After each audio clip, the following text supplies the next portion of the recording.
little seat there, little perfect little puddle there. The main mantis. Right. Okay. Sorry.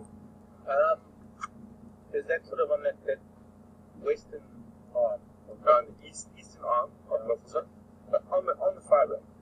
On the fibre? On the fibre, so between the 50 meters. Oh, right, I know what you're talking about now. Cut line, yeah. Yes. And I looked in there because today was we were desperate for Karula. Big event there. And so many people were trying to. I walked that block where she was last in. I walked up both arms of the drainage line from the dam to the fibre, and then I walked both edges of the drainage line, trying to see if maybe she was lying up on the edge, just looking for a track to start following. And then we heard Franklin alarming and took off the socks. I stopped and I thought, Jesus, Franklin sounded really, really upset. So I walked in there and I see a slender mongoose. And I'm like, okay, it's not it. Come back, but then they start going again, and the slender mongoose has gone away. So I go back and I climb the turtle line, and there's still nothing. But when a leopard doesn't want to be seen, a leopard doesn't want to be seen. But are we sure that it was Karula? Apparently. Because then there were reports of Karula being seen in Coral, but that was yesterday morning. it's kind of, well, it's not out of the ordinary. It's Yeah. not impossible, but it is a little bit far for it to travel. Because she was seen in Torchwood last night, heading that way. That's true. She was on the access road. And we found the tracks on we found female tracks on Cheetah Cut Line, and heading in general direction was sort of northwest towards Buffalo when she went into the block. The weirdest thing is that I found female tracks on those roads. And although I couldn't find I was with Scott, Scott was with me. It was the same morning. It was yesterday morning. Friday morning. No, yeah. It was when she was seen east of us. And I was wondering who that female, maybe that was Tubby who came onto that road. But I did a similar thing today with Treehouse Dam, in and out of the drainage line. Every now and then, unfortunately, we get a little bit, not necessarily confused, but every now and then we just get stopped. That was me this afternoon. Completely You get that last track. You can be on foot, you find that last footprint, and you do a big loop, whether it's roads or game paths or patches of sand, wherever it may be, you might find a print, but sometimes there's nothing. And I mean, you can see from us following Quarantine this morning, he went north, south, east, west in the space of an hour.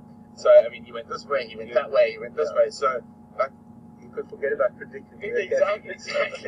So, I mean, that was a perfect example this morning. But the lines have been quite interesting. Yeah. Quite while you've been gone. So, the Nkuhumas have lost members, and we found members, and lost members, and we found members. And now they've crossed into Magnetic. Yeah, they crossed the last tracks. Ephraim had yesterday. This morning. He had tracks of them near Jordan's. They were last seen on Kaimanzi or Big Dam that side. Yeah. And they went right up to the Magnetic boundary and north. That's interesting because they're going to invariably encounter some tracks up there that are not going to enjoy. And that area's got a high density of lines. Yes. It's funny, there's a high density of lines and a low density of vehicle pushing. It is very low density vehicle pushing. I think there's only 2 bunches of them. Yeah, there's Congo and then three. Honeyguy. I don't think Honeyguy come down this far. But I don't know. I did a stint at Honeyguy. I think the Honeyguy that I was at yeah, no, it was an Eddie. I think the 1 year so much. What were pilots outside of the safety system on that? Or no kidding. There's literally a surrounding of pilots, but there's some like keep it watching. My right ear is the only ear that can hear, and I think my left, because this ear is deaf to certain frequencies from the army, and this ear hears everything. And this time I normally have earpiece here, but right now I'm speaking. It sounds like it's coming from inside my head because I can't.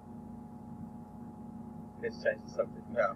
But so back to the lines. Yes. So and then I spoke to the guy from Safari today, and there's sticks were heading this way from that side. So that might have been why I found it. Okay. Yeah. And then there were some other lines, they're not sure who they are, down cheating plates. Okay. So there's other lines around. Did they give you a composition of the lines? Two females. The sticks is 2 females and 4, 5 sub-adults, or like about a year old. How many people, when they've been here, since I've been back, they've got 2 females? This is what I was being told by the guys. It's like adult and the younger female. Okay. But we've seen them, I think, maybe like 2 or 3 times. Since I've been back 2 or 3 times, because I think that they've been back here. But I think Peter and Hayden might have seen them a few times before I was back. Sticks used to be here with cars. Sticks right here. And the funniest thing is that the Sticks pride I know from 2006, 2007 was 9 or 10 adult lineys, like 8 cubs. And apparently the Machinga lines, took them apart, killed most of them. Yes, I think Alex in fact was with me when Alex was here, said, there was one time when we had 2 vehicles running. We had the one vehicle that I think it was this Gunda, if I'm not mistaken, that had this 3D rig on it. And I think Seb and somebody else was on, maybe Alex, was on Jigger. This is Jigger, by the way. Pardon? What's that, Alex? But anyways, there were 4 of us. Herman, yes, maybe Herman was with me too. But we had the Maticular eating a line as well, with damn show. That little track, was that a Sticks? Was that a Sticks? That was probably towards the end of the Majingular's destruction of other priors. It's quite strange because the lines that came in before them, the Maportals, did the same thing. Yes. I mean, I watched the one kill, mate with the corpse, and then eat the lines. That's bizarre. No, it is. That's why I got the nickname Satan. Okay, well that's bizarre. But that just goes to show that animal behavior is nothing. Yeah. You could never say what's going to happen when a foreign male takes over a territory. We all believe, and we all are led to believe to a certain extent that males will come in and they'll take over a pride and they'll kill cubs up to a year, and it's almost like we're reciting all from a single observation from a single book. And when have you ever seen that? Never. It's different every time it happens. And depends on the area. Exactly. Depends on the line pressure. So, looks like just by the way, our bench is covered in termites. If we start jumping, it means we've got ants in our pants. Because it's ants and termites. Well, the termites are trying to retreat, and it's the ants that are trying to catch them, and I think the ants might find us somewhat competitive for the termites. But anyways, it's interesting how the line dynamics have changed, but also interesting that you've experienced some of the same lines from further south. Yeah. To the lines that we've been experiencing here, and it's wonderful that we've now got this continuation of not only knowledge but history of knowing where cats have come from and experiencing from another part of the world. Sticks was one of the biggest prides in the sands of the stage. Yeah, Sticks was, I think the boomers were always bigger. There was, since I've been here, bigger than the Sticks. I'm going to have to ask for help from viewers. What the composition of the Sticks was when I arrived. I guess it just all merges with all the pride. And you see so many lines. I know it sounds terrible, guys, but yeah. We're talking about them like a father, but it's not that way at all. There's lines. I see lines in Thorny Bush, I see lines in Party, then I see lines where my parents live, I see lines here, and then East Africa, Botswana. There's another subject that you both mentioned today. Goodbye, yes. First lion seen in 20 years. 20 years. So the last lion officially shot in Gabon was in 1997 in the southern Bateke province. And I actually had when I first went up to Gabon, we had big conversations. I was like, there have to be lions there because there are lions in the Congo. So there's a big section of savanna that comes into the rainforest there. And there were historically lions there. But with poaching pressure and human pressure, they disappeared. And they have these remnant populations in Congo, and it is a young dispersal male. I've seen the photograph, and he looks probably about 3 years old, might not be what you're. Yeah, I'm watching that. Might not be the best thing, because I don't know if he's going to find any girls in that area, but you never know. The last, there's an organization called Panthera who studies and monitors cats all over the world. I've seen that in Buffalo, there's in Australia. Yeah, no, they do. They've got a leopard project ongoing in this part of the world. And the head of their program in the rainforest in Japan, he spent 6 months looking for lions down there because he got told by locals there were lions. He went there and they took him to the tracks and there were hyena, spotted hyena. And I don't think because people haven't seen the lions for so long, they get excited. Get very excited, yeah. And they found a hyena, actually active hyena spotted hyena den. And then about 7 months later, in the middle of the window, which is far away from any savannah or whatnot, the first record of a spot hyena in the middle of the rainforest. Wow. But I think having seen camera traps coming out of not only Gabon but all over sort of that area of West Africa, that there are all sorts of things that are coming up on camera that it's not supposed to be there. Where did it come from? What? They just appear. They're not supposed to be there. Yes. Some animals that have become so secretive because of the human pressure and because of the population pressures or deforestation, limiting of their habitat, have become so secretive and so sensitive perhaps to humans and I suppose the wave of destruction that we bring along with us, that they become so secretive that it's only with the advent of camera traps and things that we're able to actually photograph and get the terrain up there is just beyond. Like just being able to move through it is impossible. Well, this is how we all dream of. Every naturalist, we all dream of going into rainforest. But you've told me how it's not so much fun. It's thick and it's hot and everything bites you. Yeah, exactly. But just moving back on, we have been having an incredible streak at the moment. I know. Today is 14 days where we've had cats every day. No, we did this last week, and I was like, oh, we might be in trouble. Oh, big cliff. Oh. Get away from the fire. A big one. There's a dead one I wanted to bring on drive today. I love them. They're one of my favorite horses. Big male. Insects normally go on the head. Okay. So yeah, 14 days in a row we've had cats. There's only, I think, 2 drives in that 14 days we have. And one was a last minute onto the cut line, 10 minutes before the end of the drive. Sort of reprieve in the evening. Thank goodness. But no, it's been really good. And then obviously lots of eddies, great eddies around. That is the time of the year. I think historically, if I remember correctly, this time, although the dams are normally a lot fuller, at this time of the year going into April is when a lot of the family units that use this area after the bulls have all been here because of the marooners in January and February, that these family groups tend to come in and they use quite extensively utilize the area. They use the rounding teak quite a lot. Elephant candy. They look like lollipops. They flip it up. And the reverse. But it's I can't believe it, especially being away and you guys. I get the odd update from friends who were on Facebook. Even though when I was at home I didn't have it, or I was at Bush Club and then when I was staying Wi-Fi there, just catching up with what you guys are doing. I couldn't believe it. And dogs. Yeah, there was one. Dogs, there's one good dog type. But just the cats that you've been, and the fact that the cats have been here, because so many times in the past, especially like the kahumas or one of the that come on to Juma or Gowrie, that come onto the property for maybe a day, and they were off again, unless that was the case of the Matimbas or some of the male killing a buffalo and having enough time here to finish eating buffalo. The lions have been sort of like that, on and off.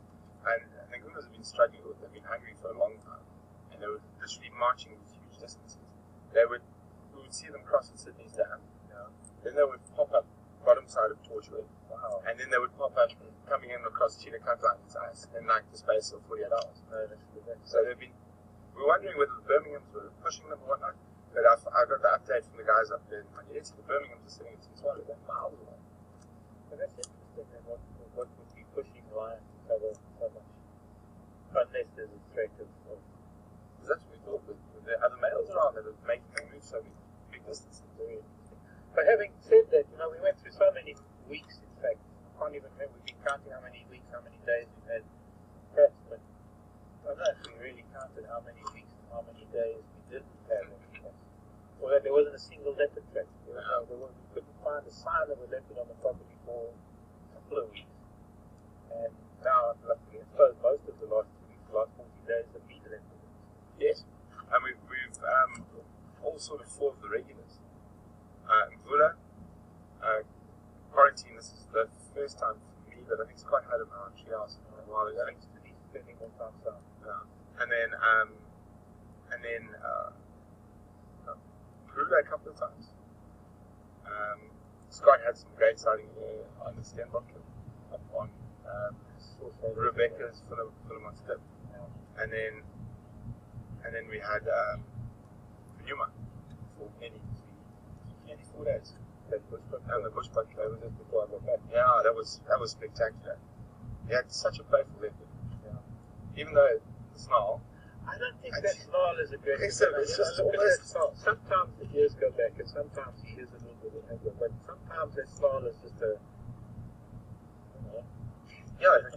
I think Brian and I found him in a cave, like one of these undercut caves in the riverbed. He was right behind the roots in there, and we were looking for him walking. And I went walking, and then suddenly he sits there and he goes out of the cave. We're like, oh, there's a leopard next to us. But anyway, I think that was the same thing today on the damn wall. Oh, there's monkeys around me. Oh, leopard next to us. I was behind you, and I was watching because I'd seen the leopard first. Andrew and I had seen the leopard, and I think you were concentrating on us behind you, or you were looking where the monkey. I was trying to see where the monkeys were looking. You were talking to me on the radio about where you were going to go, I think. And we could see you reacting to some was the leopard right next to me. But anyway, I think we should try and get some questions in here. If there are, yeah. That's a good idea. Otherwise, because we can keep waffling all night. Yeah, we could. Okay, so let's look at this here. Oh, the strangest or weirdest thing of this year. That you see either here at Zuma or. I'll let you go take this one first. It's so hard to find to think of something off the top of my head because I will once again talk forever, think forever about what it is. The top of my head is hard because nature is just that. Every single day there are strange and wonderful things that happen every single day.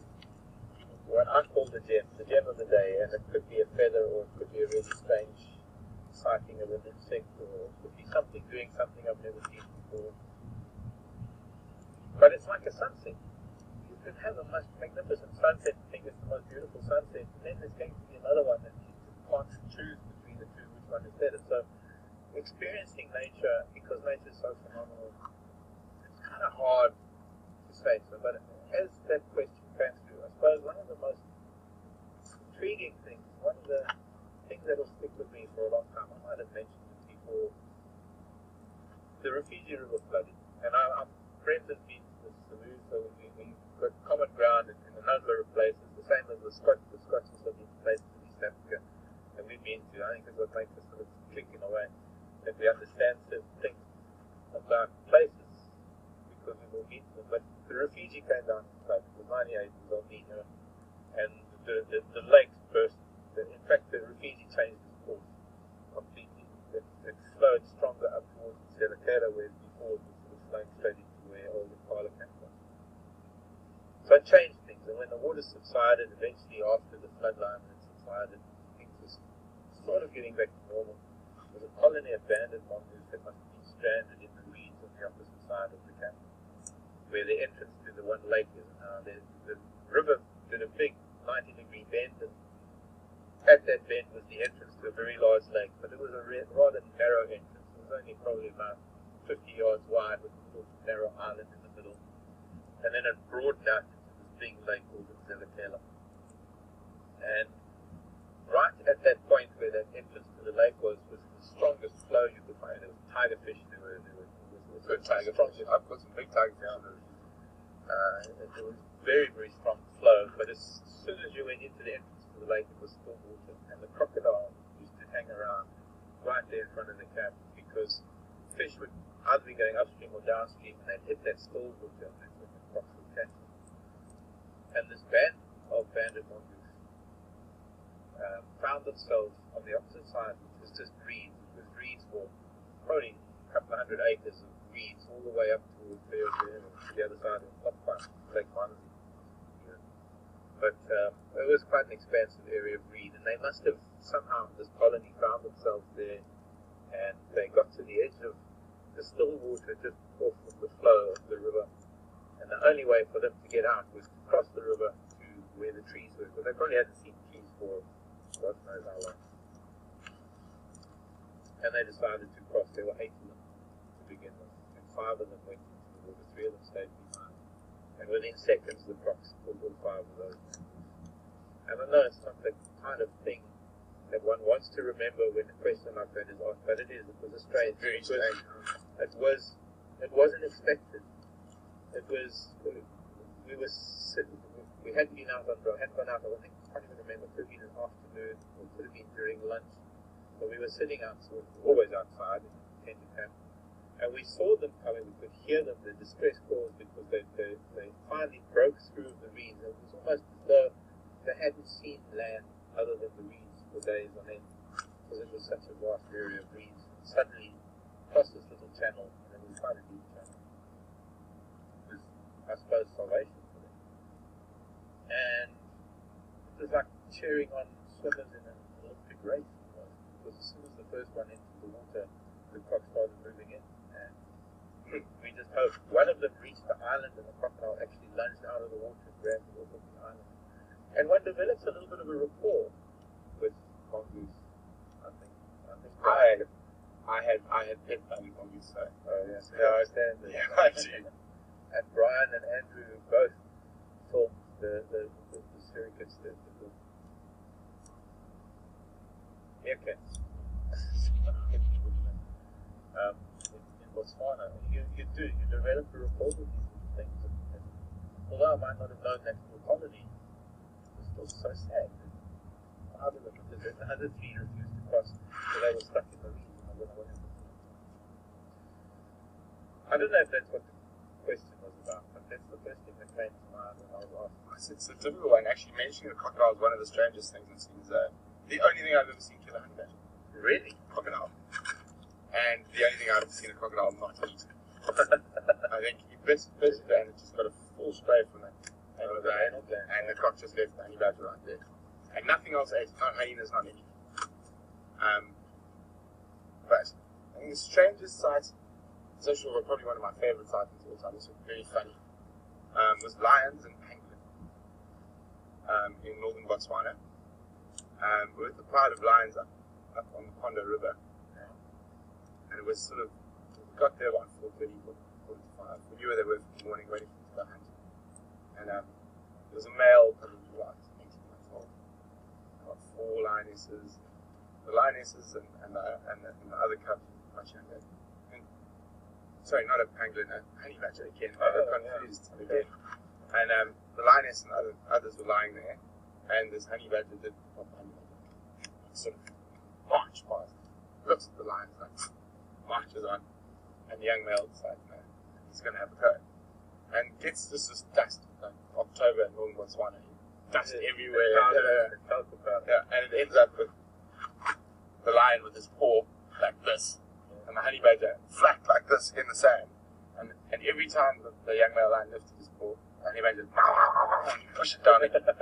And then the lionesses got up and they started stretching and they started walking, and you could see him going, now what do I do? Don't let it go. Exactly.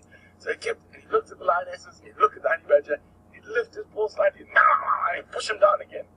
And you could almost see this lion counting in his head. He's like, okay, 1, 2, 3. And he pushed this honey badger literally almost under the sand. Yeah. Like so hard, and jumped as high as he could. Obviously, away. Honey badger turns on, chased him for a good 200 meters. I could never catch him, not fast enough. So, and like complaining, making so much noise, until the lion got far enough away and the honey badger left. That was one of the strangest, funniest sightings I've ever had. thought you mentioned it was a honey badger when you saw pangolin. Yeah. I was thinking. But I was trying to thought think of where it's like. Yeah, I thought of what came to mind is a very similar situation in Sabi way back when. Lion had been on a giraffe kill. They would walk almost a kilometre to the nearest dam for water, and then go back to the giraffe kill because they were on the giraffe kill for 4 or 5 days. And there was one evening that a honey badger came trotting across the road, just in front of a young lioness. She left because the 2 females were still on the kill, and she left the females. She was probably about 2.5 or so, and I think she was lucky. But she walked towards this water, and I decided to leave the kill and follow her. And ahead on the road, a honey badger had crossed the road, and she must have seen the movement out of the corner of her eye. And when she got to where it crossed the road, she turned to follow it, but the honey badger had actually stopped and turned around. The honey badger didn't even have to do anything. She saw it was a honey badger. I think we're going to have some water. Ignore it. And but I've heard stories. Sadly, I haven't seen it often enough of interactions between lion and honey badger. I think that's probably the only one that I could think of. We used to see it quite frequently in northern Botswana towards the end of classes. There literally wasn't the bravest grass for 3-4 kilometers around the river, so you could see everything for miles at night, especially with spot runs. Thanks for that question. That was a fun one. Yeah. I mean, there's always. No, Once you get to start thinking, I thought of a few more, but I have to save them the next time. Just to make sure we don't get stopped. 7 lionesses and 9 cubs in 2009. For the sticks.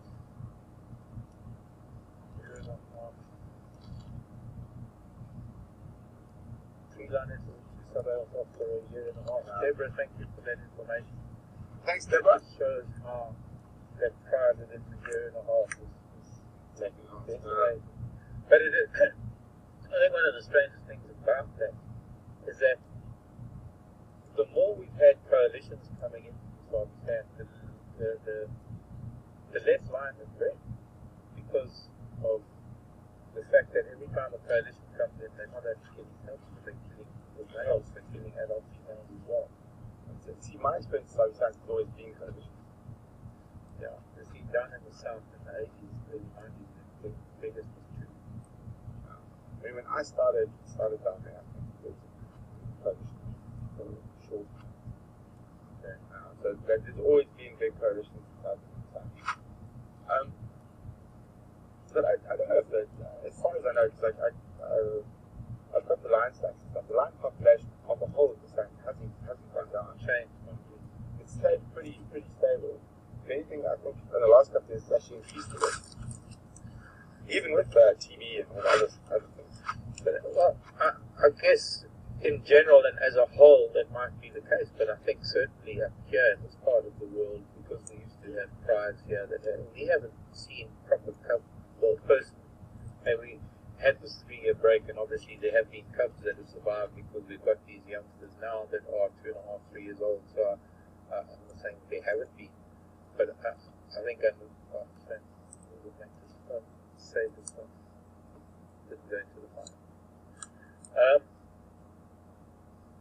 The constant changing of large coalitions of males here in the northern Sabi sand has to a large extent prevented females from having cubs. Or successfully raising cubs, and I'd love to hear from people like Sil, Canada, or any of the other people who are closely watching the lion population. But also to a degree having those large coalitions. So, I mean, if you look at the Mpopo,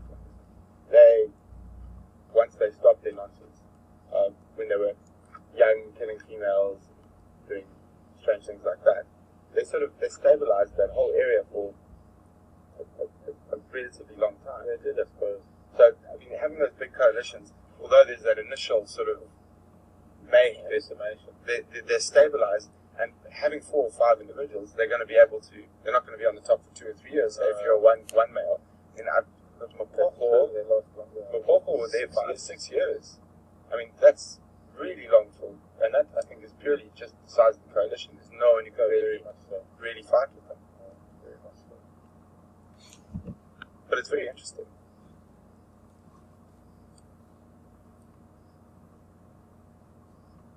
Mark's playing with his clip beetle. Jeffrey from Texas, I don't think I got that correctly. Hi Jeffrey, nice to hear from you this evening. Good Glad evening. you're watching our Fireside chat. One thing to know, Because the clip beetle clicking. if it's on my head, it's going to chew my head. Yeah, chew it to the wood. I've actually got a dead click beetle I can show you in our next drive when I'm showing beetles again. I've got a whole lineup for the next week. Jeffrey, is it only leopards that show an interest to come up to the vehicles? I think that's the question. I think that's referring to what happened this morning. Do leopards go out of their way?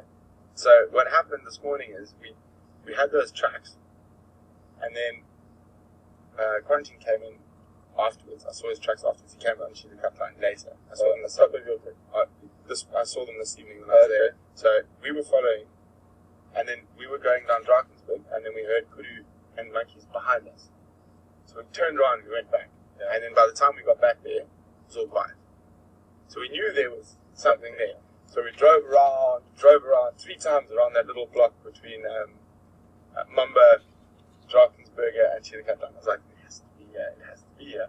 And I saw the kudu, where the kudu were, they'd been barking, so I was like, it has to be around here. So eventually, this one sort of section, there was testiculars alarming every single time we drove past.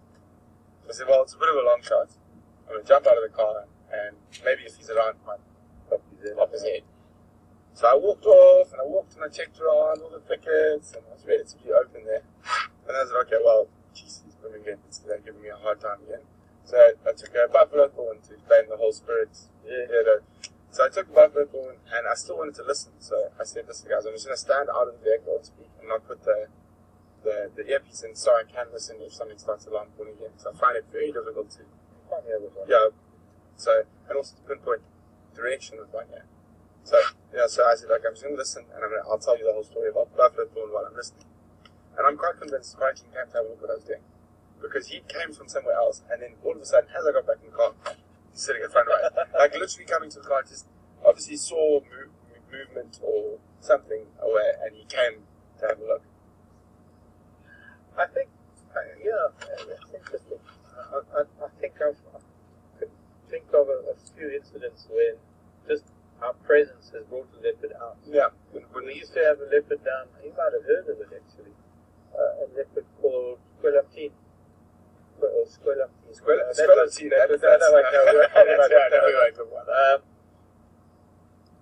her name? Something to do with climbing up trees. She was a young female between Inyati and the Savo, Tazini, along the Sand River. And when she heard a vehicle, she would climb up a river tree and she'd lie down and she'd prima donna, she'd display. Or if she was in the reeds in the Sand River, when she heard a vehicle, she'd come out and lie in the sand. And it was almost a sort of, here I am, I'm on show type of thing. Out of curiosity. But the thing is that she took it a little bit further. Yeah. She started climbing up onto the floorboards. And eventually she once reached up and touched one of the guides. And then she also reached up and scary, tapped one of the guests. And then we had to discourage her. So we had to bang the car when we hit her. I don't know what happened. Quella Zulu maybe. Quella, I remember Quella female in the West. Quella was one of her daughters. Okay. I'm talking 1996 now. She was having her first. Well, she was the age of these boys now. She was about 2.5, I think, when she started doing that. And then she had a cub with a big male at the time. She had a young male cub. The big male at the time was Lordby. I know. Lordby and Bombay. He was born at London. He was born at London. He was living. So he was born like mid-90s, like 95. Yeah, he would have been dead before I arrived. Long been. No, because he was 11 in. 85. So he was 11 in 96. No, I started in the science in 2000. No, he was long dead. So it was maybe his. I forget. I'm a little bit older. I think maybe just curiosity. I think it depends on the animal. So certain animals, just with a different personality, might be a little bit more curious, and others not so much. It is one of those things. It's some leopards do, some leopards don't. You look at the characters, the characteristics, or the temperament and the personalities of the two brothers, Quarantine and Penguin, and Perfect example yeah. where some do, some don't. Anyway, Sherry was asking a question of penguins common in Africa, and they are in one tiny little place a rare sight. Is it a rare sighting? It is everywhere in Africa except for a couple of tiny little spots on the coast down in the Cape where the only colonies exist. I'm quite sad they changed the name of the penguin. So when I started bird watching and whatnot, I always wanted to see penguin, and I loved its name. But it's now called an African penguin. It used to be called the jackass penguin because it sounds very much like a donkey braying. So it used to be called the jackass penguin, but they've now changed it to an African penguin. But can you imagine what would happen if they call it the donkey penguin? Yeah. It doesn't make sense. It doesn't make sense. But yes, I think it's very, very closely related to that penguin that lives in the sort of southern tip of Australia. I think there are also penguins there. Marconi or one of the two. Yeah. But it is rather unusual because they are southern hemisphere penguins. They're not southern hemisphere. They're the only African penguins. Only African penguins. So far north of the Arctic. Occasionally we get vagrant rockhoppers, or there's always been debate whether someone's picked them up on a ship and then dumped them on the shore. But they do cover a lot of ground. Yeah. We've had some very interesting data coming in fact, with the penguins, because although the colonies only exist in a couple of places on the southern coast, they kind of migrate between, I think. Yeah. And it took an oil spill of all things to be able to put satellite tracking devices on penguins. And what happened was that they actually managed to rehabilitate these penguins. We've got an organization called SANCOB, and SANCOB do really good work. What does it stand for? South African National. Yes, they deal with oil spills on seabirds. I'm sorry, SANCOB. We can't remember the acronym. It's just too We long. live here in the bush. The sea's far away. There's no excuse. It's a conservation. SANCOB. And SANCOB is primarily responsible for rescuing and rehabilitating seabirds, sea Lions, seals, any marine life that is affected by. They do phenomenal work. And it was after a particularly bad oil spill down in the Cape that they actually managed to put 2 tracking devices on 2 penguins, and it was quite incredible to have the country, in fact, involved in tracking them as they got back into the South African Foundation for the Conservation of Coastal Birds. There we go. National One turned up. National Foundation. One turned up in Gabon. Really? Yeah. One of the No. Just a random African penguin turned up on the border of Congo and Gabon. But there again, that could have been a ship. It could have, but it's quite difficult. I don't know. It's very interesting. They just found one. They found one alive on the beach off their place. Speaking of it, there's probably one of the only places in the world where you can have elephants on the beach and humpback whales. Yeah, and lots of whales. Yeah, I just said something sounds like water. Okay, you listen to that and I'll listen to this. Okay. It sounded like something awful. I think it was a hyena trying to stalk Andrew because they know he's dead.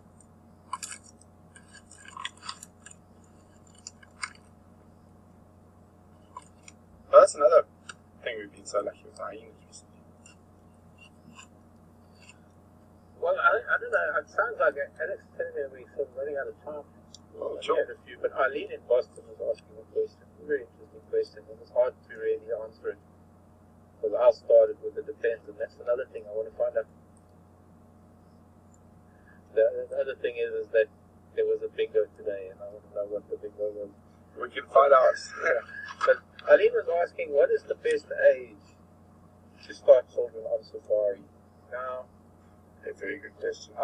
For me, it was, I would probably conceive in the bush since I was in diapers after young. But then look how I turned out. So, but I think another part of Eileen's question was with regards to children. There's one thing about youngsters in the bush that you can't really help it, is that it's very, very difficult for youngsters to keep still and keep quiet, especially on an open vehicle out in the bush. And I've had some hairy experiences with youngsters making a noise, even having babies on the vehicle in lion sight. And I've had to really get out of their path because lions get very interested in baby crying. It's the same as a distress call. It's a distress call. Stand up. Very similar. Even a scrub hair could sound like a baby. And it's a distress call, and it's something that just they hone in on it triggers completely. But there's responsible parenting and there's irresponsible parenting, and I think that there is a place. I think it's crucial. I think it would be wonderful if everybody could expose their children to nature from a young age, so that children could grow up with an appreciation and understanding of it. Every child from a very young age should be exposed and should be able to feel the grass beneath, take their shoes off and walk barefoot on the grass and feel what nature and what life is. But within reason where it would be. I think we were setting up here this evening, and with the lights on, we can't really see what's behind the lights. We're not gifted with night vision, so for us, having no tapetum, no night vision, the lights in our eyes make a wall of darkness around us. And actually, there was a hyena here before you guys arrived, and we were setting up the lights, and he saw it. I didn't even see it. I was making the fire. For all I know, I'm back to the bush making the fire.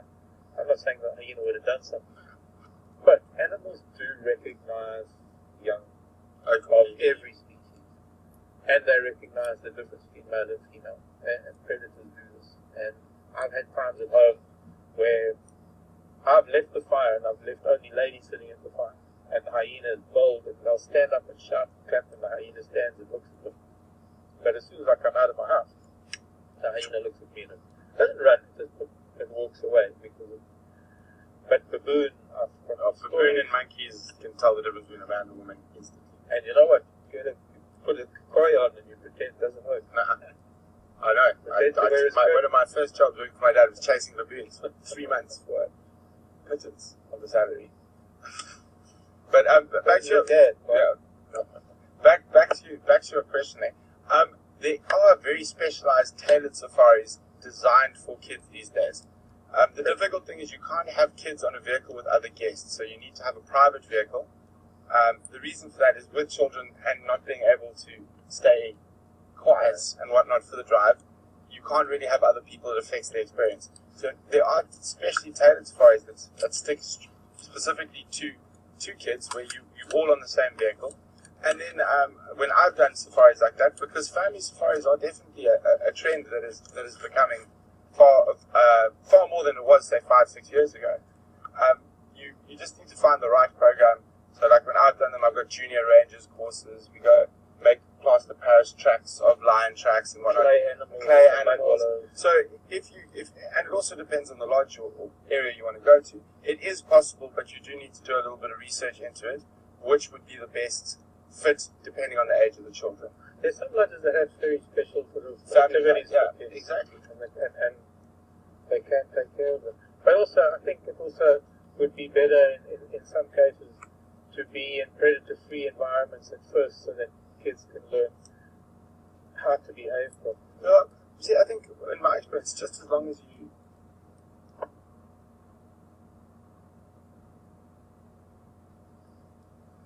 pretty firm in the beginning, the do's and don'ts. But as you say, children are always unpredictable, which does make them difficult. The hardest thing that I've found with children in the bush, and there are a couple of kind of strong rules at night. Don't run anyway. And I know it's hypocritical for me to say this, but don't let kids walk around barefoot at night. He says sitting barefoot at night around the fire. But running around, making a noise, and especially the certain noises. Laughter. But how do you tell a child not to do that? Laughter, excitement. It's the same with attract predators. How do you stop children from being children? You need to keep them entertained with something else. Yeah. Which is easier said than done. But as I said, it just depends. You need to research it a bit. But I think it also depends on how you raise your children. I think to a large extent, some people have raised the children to understand the need for quiet and the need for stillness. And I think it's not all kids that are going to run. That will run around. You know, I know kids who've grown up in the bush. I suppose mostly they understand from a very young age because they're in it every day. But kids that visit the bush that have done so. There's always the one way you just scare them absolute living daylights out of them before you start. If you go anywhere, you will be eaten. And they're bad. I'm joking. I don't know. Actually, I'm going to ask my mom and my dad. Actually, I'm going to ask them how it was that when we were young. Although it was mostly in camps in Kruger that had fences. But when we got to go home to the Tumavati when I was still quite young, I don't know. I think we just had an understanding that you behave. But it's not a fear of anything happening as much as it is an understanding that you need to appreciate it. And I think maybe that's the difference between the carrot and the stick. The stick approach is something's going to hit you and it's negative, as opposed to the carrot side of things is if you're quiet, you're going to hear some wonderful things, and the more sit still, things will happen. And learning how to play. Everybody's different. As much as we sort of profess how different animal behavior is, gosh, yeah, exactly. I find the animal behavior a lot easier to predict than human. It is. I think I've said something similar in the past.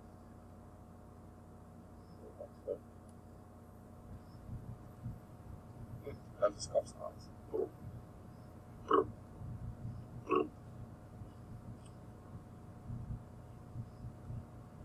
So I think, Andrew, one of the things that made a big go into this afternoon was Andrew's sneezing. Well done, Andrew. But I'm sure it also had something to do with me saying it depends. But apparently I said cheeky. You do?